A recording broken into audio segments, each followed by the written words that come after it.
la technique forte pour pouvoir créer un manque chez une personne. Bonjour à tous, j'espère que vous allez bien. Je me présente, je suis Aurore Ménal, je suis votre coach en séduction et en développement personnel dans le cadre de vos relations sentimentales et également votre coach en images afin de pouvoir vous sublimer pour pouvoir vous faire regagner confiance en vous. Et ça, c'est hyper important dans n'importe quelle problématique que vous allez avoir au quotidien. Donc pour vous aujourd'hui, messieurs, également mesdames, je vais pouvoir vous expliquer la technique pour pouvoir créer un manque en fait chez une personne et vous expliquer aussi pourquoi c'est important de pouvoir créer ce type de sensation et qu'est-ce que ça va vous donner comme bienfait par la suite dans le cadre de votre relation. Mais avant toute chose, je souhaite la bienvenue aux nouvelles personnes qui viennent d'arriver sur ma chaîne YouTube. N'hésitez pas à vous abonner, ça se passe juste en dessous si vous ne l'avez pas encore fait. Je vous invite à vous abonner, vous verrez que tous les jours vous êtes alertés sur l'ensemble des contenus vidéo que je vous propose afin que vous puissiez vous sentir mieux épanoui dans votre vie sentimentale. Et ça, c'est vraiment la règle d'or pour pouvoir réussir à vous épanouir et à créer quelque chose de sain et sûr dans le temps. Donc revenons au sujet principal. La technique phare, oui et non en réalité, mais en tout cas une technique qui est très importante pour pouvoir créer un manque chez une personne, et cela que ce soit dans le cadre de votre reconquête amoureuse ou de votre relation sentimentale, c'est important en fait que vous puissiez garder en tête que votre quotidien il est hyper important, que votre bien-être personnel est hyper important. Parce que si vous faites tout à travers votre partenaire ou votre ex-partenaire, en fait, malheureusement, vous allez être pris pour acquis, vous n'allez plus devenir attractif et malheureusement, vous n'allez pas avoir cet aspect, vous allez surprendre l'autre et que l'autre va en quelque sorte aussi être fier de ce que vous représentez.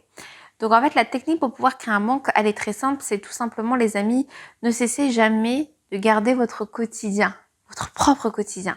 C'est-à-dire que vous ne devez pas faire passer l'autre avant en fait, votre bien-être personnel. Et si cette personne-là est heureux pour vous ou heureuse, il ou elle doit accepter en fait votre bien-être personnel et qu'est-ce qui vous stimule que vous soyez ou pas avec elle. Et c'est comme ça aussi, c'est en gardant vos propres activités, vos propres challenges que vous allez pouvoir créer un manque, donc créer une adrénaline et créer en fait cette envie à l'autre de vous prouver aussi des choses. Et ça, ce qu'on appelle l'équilibre que vous allez retrouver dans le cadre de votre relation sentimentale ou également lorsque vous allez vouloir reconquérir la personne.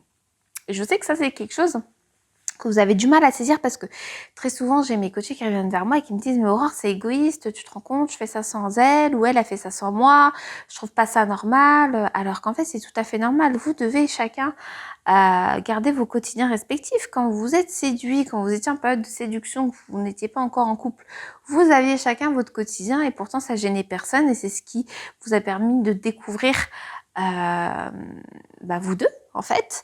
Et c'est ce qui a fait de vous un être attractif. Si à l'issue de la relation, vous mettez tout de côté et que vous idéalisez trop l'autre personne, au final, vous n'allez pas dans crédibilité parce que ce qui a plu chez la personne pour pouvoir se mettre en couple avec vous, c'est votre quotidien. Et c'est comme ça que vous allez pouvoir aussi créer ce manque.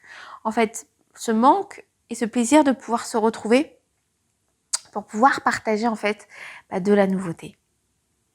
Et c'est la clé de la réussite en amour en fait. Donc, il n'y a rien d'égoïste en soi. Il faut penser à soi, penser à son bien-être personnel pour encore davantage mieux se retrouver par la suite. J'espère en tout cas que cette vidéo vous aura plu. N'hésitez pas si vous aviez la moindre question à me laisser un petit commentaire juste en dessous. J'y répondrai vraiment avec plaisir. Si vous avez aimé cette vidéo, un petit like, ça donne toujours de la force les amis. Et restez connectés, il y a encore plein d'autres vidéos qui vont arriver, notamment par rapport à la séduction, à la reconquête. Donc, j'espère que vous êtes tous abonnés à la chaîne pour pouvoir recevoir tout simplement ces alertes. Je vous dis à très vite, prenez bien soin de vous.